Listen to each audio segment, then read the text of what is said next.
Hello and welcome to this special edition of The Drum. I'm Julia Baird. On tonight's show, putting a stop to family violence. We ask the experts whether the conversation Rosie Batty started is in danger of stalling and what more can be done to support victims and challenge perpetrators.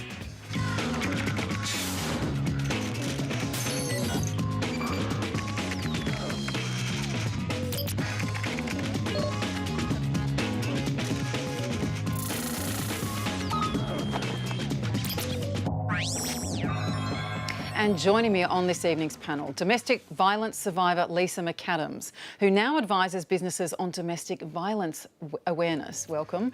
The head of the Muslim Women's Association, Maha Abdo, a regular on this panel who helps run the Linking Hearts Multicultural Family Support Service in Western Sydney. In Brisbane, family therapist Dave Burke, and in Melbourne, Ways Frankston's Women's Services Coordinator Shirley Slan. Welcome all, and you two are welcome to join us on Twitter. If you use the hashtag TheDrum, as well as on Facebook, where the program is streaming live right now. Now, it's been nearly 2 years since former Australian of the Year Rosie Batty put domestic violence on the national agenda. No matter where you live, family violence exists in every pocket of every neighbourhood. It does not discriminate, and it is across all sections of our society. We've all heard at least some of the statistics on this topic, but that doesn't make them any less confronting. A monitoring project called Counting Dead Women estimates that 59 women have died as a result of violence across Australia so far this year. According to the Bureau of Statistics, around 1 in 6 women has experienced violence from a current or former partner, as have around 1 in 19 men. And 1 in 4 women has experienced emotional abuse, along with 1 in 7 men. Now, largely thanks to Rosie Batty, we spent a year intensely debating domestic violence, but the attempt to find ways to combat it has just begun. And there are still concerns it's underreported. In 2012, the ABS found 80% of women and 95% of men who'd experienced violence at the hands of their current partner had never contacted police. Statistics in this area can be difficult to interpret due to a lack of accurate, consistent national data. But in any case, is there a risk we focus too much on the numbers and not on what actually works, as well as what domestic violence actually looks like? Family terrorism is on our neighbourhoods and poses more risk to our local communities than the terrorism we are terrified of from overseas.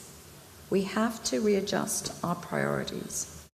And the question is, I suppose, Maha, did we readjust our priorities? And you've worked in this area for decades. What do you think happened as a consequence of that intense media scrutiny and discussion on the subject of domestic violence? I think it brought out the issue. The awareness is gone so far. A lot more people are now more aware of what domestic violence is, what are some of the boundaries that one person can overcome.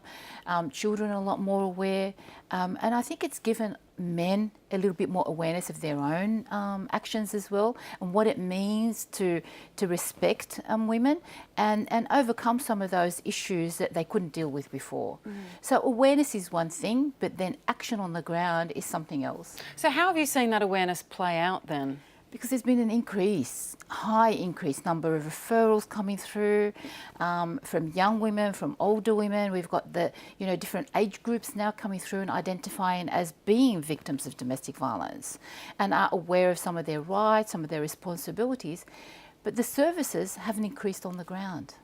Now, Shirley, you've worked in this area as well for the past 2 decades, and particularly in Aboriginal and Torres Strait Islander communities. I guess one question for you is what this has meant in the communities you've worked in, and if in fact, would there have been any difference in the debate if Rosie Batty were Indigenous? I think before Rosie Batty spoke forward, like for so long and so often, women's and children's voices weren't being heard, and what happened was, with Rosie's voice, for some reason, the media did actually run with it, which was a fantastic, thing out of very difficult, harsh circumstances to show that domestic and family violence does impact on everybody. So services were actually relieved in the extent that finally media and the government were actually listening to what was actually happening. So through Rosie's voice, she was able to advocate for everyone else that has been speaking for a whole number of years in regards to domestic and family violence issues. Because domestic and family violence does not discriminate; it affects everyone, regardless of your culture or race. Right, and I guess if I could put the question to you again as well, because I know that recently there's been some discussion about has there been sufficient debate about violence within Indigenous communities and why haven't, and some people saying in public forums that Aboriginal women have not been putting forward this argument. I guess the question would be, do you think there would have been a different response or different debate if Rosie Batty were Indigenous? Look, to be completely honest, I don't think anyone would have listened if it was an Aboriginal and Torres Strait Islander women, because Aboriginal and Torres Strait Islander women have had issues for a number of years, and there's been a number of reports around. I know in Queensland there was the Aboriginal and Torres Strait Islander task force report on violence. So there's been women, Aboriginal and Torres Strait Islander women and men have been, talking about the issues for years. So I actually believe if it was an Aboriginal person, because unfortunately society does have the misunderstanding that it's normal for Aboriginal and Torres Strait Islander people to have, domestic violence in their communities, and that's not the case at all. Yes, the statistics do show that it is quite high, but unfortunately, no one does seem to listen to to rural remote communities. And did you see any of the changes that Maha was referring to play out across those communities as well? Yeah, I think originally people thought, has there been an increase in violence, because people were coming forward, but it was more of an awareness, I think, for people not to be ashamed, not to be embarrassed to come forward. But I still believe that our responses actually need to change in regards to looking at domestic and family violence, because if we just deal with the woman that's usually the victim of family violence, and we don't focus on the perpetrator's behaviour, then nothing's going to change, because, with perpetrators of violence, we call them perpetrators, but let's not forget that, these men are members of our families, they're friends, and it's the behaviour that choose. There's no bad or rotten person, but there should be services that are available to assist people to change their behaviour.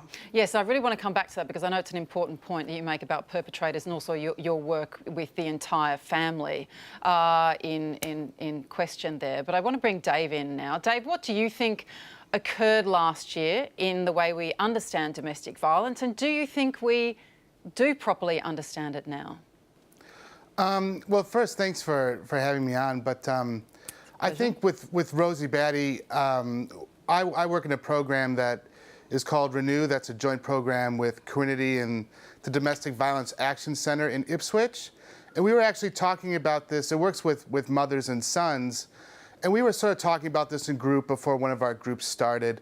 And what we think is that it's really risen the awareness of domestic violence as a social problem, as a problem for the community. It's no longer it's a private matter for the family, that domestic violence is a problem that the community needs to gather around and help support. But the one thing is that with the awareness, there seems to be a lack of awareness of the long-lasting impacts of domestic violence. So what are the impacts for the family moving on from becoming safe? What are the impacts for the children and the women and the mothers years later? So that's sort of where the work needs to happen now, but it's really shifted the focus from a private family matter to more of a social problem, more of a community issue to tackle. And does that misunderstanding or lack of comprehension occur, do you think, because we focus only on perhaps acts of violence and not the enduring consequences? Well, it's interesting that you bring that up, because in our group today, we talked about one of the parts of the groups is to rebuild the relationship between the son and mother who have witnessed violence, and now the son using violence against the mother. And we're going through all the impacts of domestic violence, and only one impact was the physical violence, and the rest was all impacts emotionally, trust, functioning at school, economic. And I think housing, I think a lot of those sort of secondary impacts There needs to be more awareness of those impacts on the family and how those play out long term. Okay, all right. And Lisa, if I can bring you in, as someone who has survived violence, family violence, did you watch the debates unfolding over the last couple of years and go, oh, thank goodness we're talking about this? Or did you also have some moments of discomfort because there might be things we're still getting wrong? My big thing was, expanding the conversation, because like David just said, it is very, very complicated. It's not an easy thing to solve. And people going, oh, you've left, or why didn't you leave? These answers are there. And it's why I'm passionate about corporate, because if you can keep people in work, the hardest bit to get over is actually the financial impact.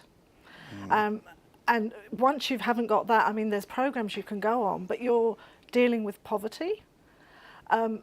So for me, the conversation is where we are now. We all need to say, this is a whole community issue, and you can't ignore part of the community and expect to solve it, because it affects every single person. And it's not, it's in the Muslim community, but it's also at our CEO level. And what have you experienced working with corporations, and what have you found about how it's understood in a workplace? What surprised me most about going into corporate, I knew, and I work with very big corporates, I knew they would care about the bottom line. I knew they would get that it was understanding, impacting productivity. Now it's in their awareness.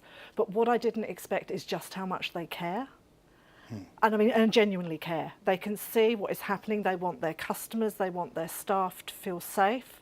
They want to lessen the impacts. And that, for me, coming from a corporate background, realising the corporate social responsibility shift, that these big corporates do care. And I think if corporates can come on board, we can get community on board, and we can get government, federal and state on board, then we've got a chance. I mean, New South Wales is starting to look at what can we do for perpetrators? How do we use technology? Technical abuse is becoming a big thing. So how do we use that same technology to help, to educate, to grow what we've got? But we cannot solve it on just dealing with the victim, because it's like in the schoolyard, just dealing with the bullied wouldn't solve the issue. And the perpetrator probably comes from somewhere where they need help as well, and they need help to change. And this might not be, but just demonising it isn't going to solve this problem. We need to get to where everybody's saying, let's solve this, let's come together. That's true. Do you think there has been a shift then to understanding that we need to be thinking about a perpetrator? There has been a lot of discussion I think, Julie, I think the thing is, because we need to move away from the labelling. Because in the past, you labelled the domestic violence victim as a poor old lady with so many children, and it was you could sort of target a particular group. Now there's more awareness to know that domestic violence can really affect those in the highest of positions in corporate organisations, those that are at different levels of economic level. So when we're talking about the responsibility of who is to be working together, we need to look at it from a holistic approach. Dealing with domestic violence is not a woman's problem, and it's not a man's problem. It is a whole of society responsibility. And I think when we look at responsibility, we all need to own a bit of that. And that is inclusive of businesses, local, national, international businesses, because it is about your own people that work with you sometimes. And it saves a lot of money when we're able to help in the early intervention stages. Okay, now, I mean, another matter when you're dealing with corporations is the question of family leave, of domestic violence leave. And do you think that has become significant? And the reason I ask this is because I know that just this week we heard Federal Employment Minister Michaelia Cash had cancelled a planned meeting with her state counterparts, saying there were no matters requiring ministerial decision. But the Victorian government and a peak domestic violence support group say the meeting was finally a chance to talk about national standards for family violence leave. And we know that Michaelia Cash has in the past said that this will discourage employers from employing women. Well, one, I was, as a businesswoman, disappointed that corporates and state governments are left to lead the charge on this. Again, the federal government is talking the talk but not walking the walk. And as a survivor, I was like, what? After all the conversations we've had. And what I would say to her is, if you're with a very, very controlling man and you get 4 weeks leave and sick leave and all of those things, and he watches your every move, what of those days do you have where he doesn't know where you are? If you offered someone working leave where they can still go to work, access the phone, the computers, but he doesn't know they're not at work, or she doesn't know they're at work, that's a whole different ballgame. To say it's not necessary, I don't get it. Having worked in corporate, and I was lucky, I had a very supportive boss, and I was given those opportunities, and I wouldn't be sitting here now if I hadn't been given those opportunities. So one, I don't understand where she come from saying it's not necessary, and two, why she thinks as a Minister for Women she doesn't need to be there. I can't get that thinking. Is she, you're saying she's talking the talk but not walking the walk. Is she talking the talk? I think the federal government are talking. I actually think I actually Shirley. think the government need to start focusing on what's really happening with real people down, on the ground that are living and in communities. Yes, it's good to focus on corporate, but let's if you look at our statistics and so forth, there's a lot of people that aren't corporate that are just experiencing and being affected by domestic and family violence. So I'd really like seeing the dollars being put into something that's actually really useful, that is going to make a difference to normal, everyday, average people. Right. Well, I think probably the most important question on this when it comes to tackling family violence is, of course, what works. We know the federal government is halfway through implementing a 12-year plan to reduce violence against women and children. But despite the hundreds of millions of dollars being spent, those on the front line, as we're hearing tonight, are still reporting funding shortfalls in key areas like legal services and shelters, and say existing services can't keep up with increased demand. Dave, you are nodding in agreement. Yeah, I was thinking when you were saying that, and one of the things with services for us is we were lucky for the Queensland government here help fund the Renew program, which is an early intervention that we're doing here, working with children and mothers together where children have witnessed domestic violence, are using violence in the home, and working with mothers. And the goal there is to do an early intervention program, because so many programs, and people are talking about perpetrators, so many programs and services like you're talking about happen down the line after there's already been a domestic violence order or police involvement.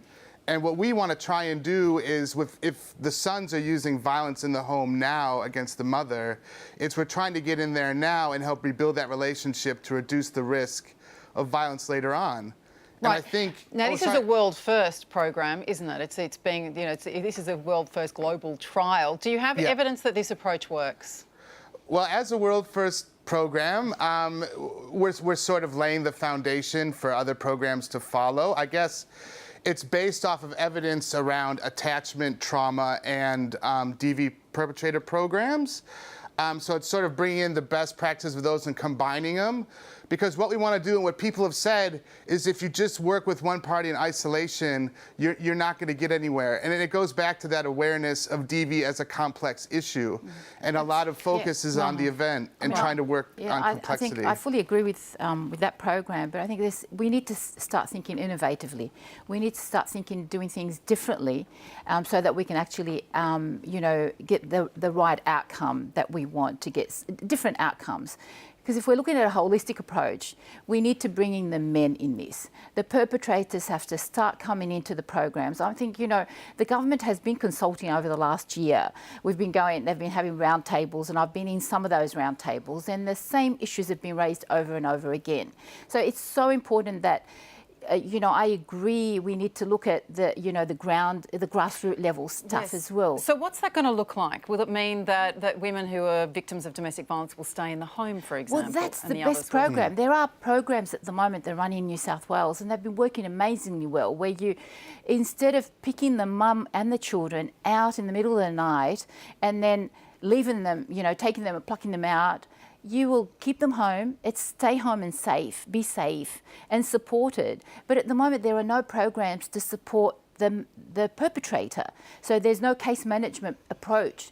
What I'd like to see is that whilst we keep the mother and the children at home, supported, case managed, we should do the same for the perpetrator so that we're not having to deal with the stalkers, the one that's left out in the car park waiting to pounce on something. So if we're really serious about nipping this in the bud, looking at early intervention, is we've got to really look at a holistic approach to family violence. Let's also be clear Shirley, that, I was going to say, let's also be clear that for women and children to remain in the home, they've got to feel safe to stay in the home. Yes. So we can have all the dollars under the sun. Yeah.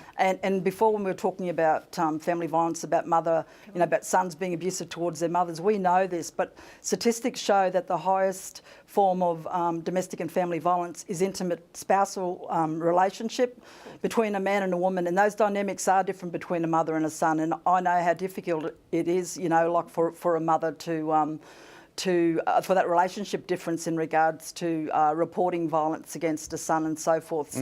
So I think quite often all these relationships are stuck under the one umbrella, I guess, and those relationships are different. Yes, it is violence, but let's be quite clear that our statistics at the moment are showing that it's women and children, women with their partners in intimate spousal relationships that are losing their lives. You can see in the media where quite often people will say that, why does she stay? Why doesn't she leave? But if she does leave, that's when she's at her biggest risk.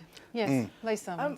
I think we've got things like what David's doing is early intervention, because okay, my abuse was in my marriage, but if my son isn't retaught, if the sons aren't retaught, they then go on to be perpetrators in their marriage. But I think we do need that sort of thing. And we do need education, we need awareness, but not at the expense of refuges, of legal aid services, of all the things like staying in your home's fine, but for the amount of women we do we have an alternative? So you can't say, let's make it better for the next generation without realising this generation is in crisis and still needs the crisis care. Shirley, what do you think works? I know you do a lot of work with the entire families when you talk about a holistic approach. What has your experience shown you is actually effective? My experience is what has shown me is that we do need to teach our children from a young age like about healthy relationships, but we also need to actually work with the men that are committing violence. If we don't, we're just going to band-aid solution. If we look, yes, it's more on the front, on the in the media and so forth now that family violence is a major issue, but we actually have to look at changing the behaviour.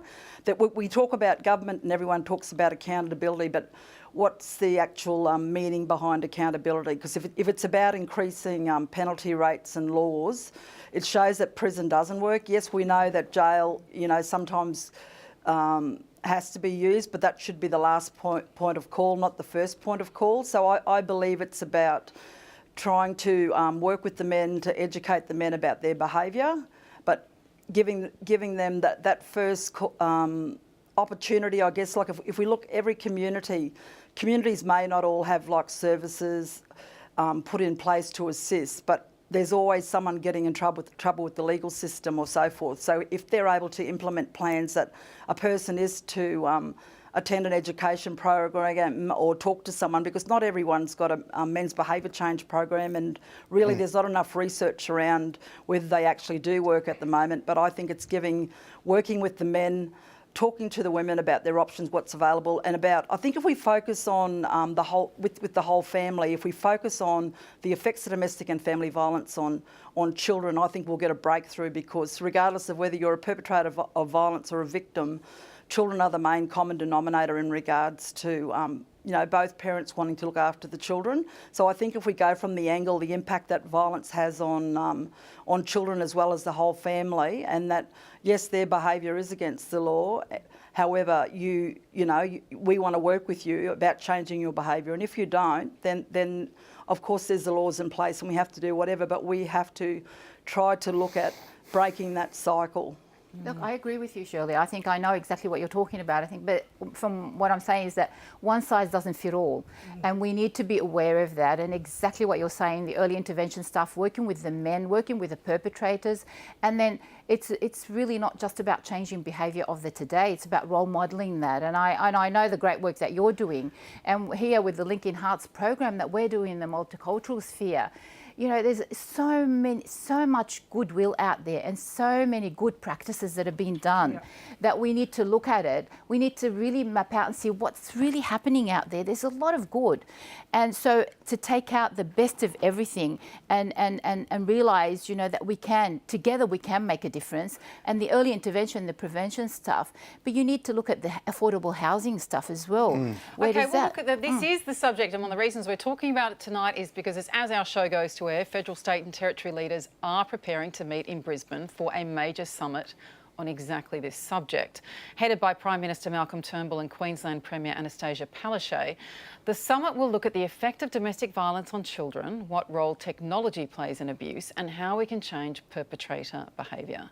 Now, if the panellists had one message for those attending tomorrow's meeting, what would it be? Dave, I'm starting with you. I guess my message would be to really keep in mind the complexity of domestic violence and the long-lasting impact. I mean, the impact to the children's and women's sense of safety, financial impact, housing impact, ability to have work, and then children, ability to have healthy relationships in the future, and really looking long-term as opposed to short-term, more immediate solutions. Look to these long-term plans. Lisa, what would you say? I think from where I stand, the federal government, state government and businesses have to work with the communities, and everybody's getting something right. We need to all be putting on the table and being honest, saying we got that wrong, but we need to get to the stage where we're all saying we all matter. We're all in this together, whether you're a perpetrator, a victim, male, female, Muslim. We all need to come and say, we all want this fixed. We're all on the same side, and let's discuss it, and let's accept that this is complicated. And I think anyone will agree, once you're in this area, and I lived it for nearly 4 decades as a child and an adult, I still hear things and find out things that I go, whoa. So they've got to go in, not with one of their, let's just put money in this area or this area, with a complex plan for a complex problem. It is complex. I know it's difficult to distill, but Shirley, what would you say?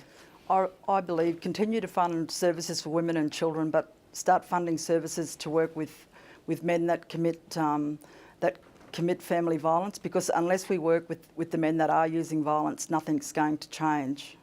Right. Okay. And with the families as well, I'm guessing you're suggesting. How is it, do you think, in the work that you've done, how do you actually change the attitudes of the men? By treating them with respect. It's the behaviour that's used, and about talking to them about the impacts of their behaviour, using the law, like enforce the laws in regards to maybe giving them that first step forward in regards to wanting to change their behaviour, like their behaviour isn't acceptable, but they are accountable for their behaviour, but looking at the big picture impact of what actually happens. So I honestly believe that the current system about higher incarceration rates, when you look at those, the highest people that are being incarcerated are Aboriginal and Torres Strait Islander people. Our jails are getting full. Getting bigger jails isn't going to make a difference. Jails aren't about rehabilitation. Unless you've been in jail for a long time, you won't get a program or a course. So I believe about doing rehabilitation before it actually gets to that stage. But depending on what the situation is, I know that sometimes, jail is the first point of call, but I reckon let's focus more on a rehabilitation side of things and a prevention side of things by actually focusing on children. I can remember when I first started in the sector many years ago, I went to a community and there was a small child. One of the teachers said this little boy in grade 1 hit this girl, and she said, "Oh, look, why did you hit her?" And he said, "It's okay, miss. She's my woman." So nice. It's about educating.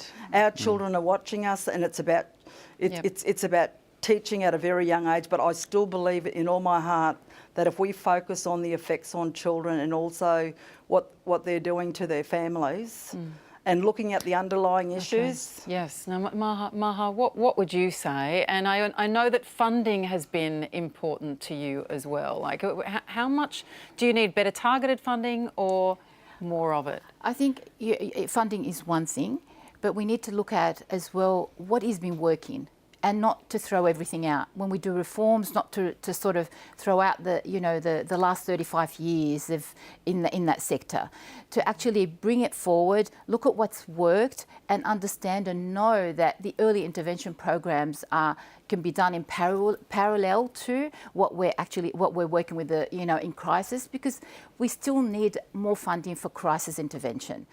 For 24 hours service accommodation for those that need it on weekends and after hours.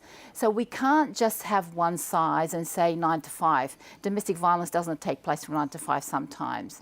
So we need to have those specialist services recognised and supported. And I must say, can I say that New South Wales government at the moment has actually putting in some money in the Western Sydney area to provide a 24-hour support, and we're seeing how that goes, and that's measured at the moment. We'll evaluate that later on.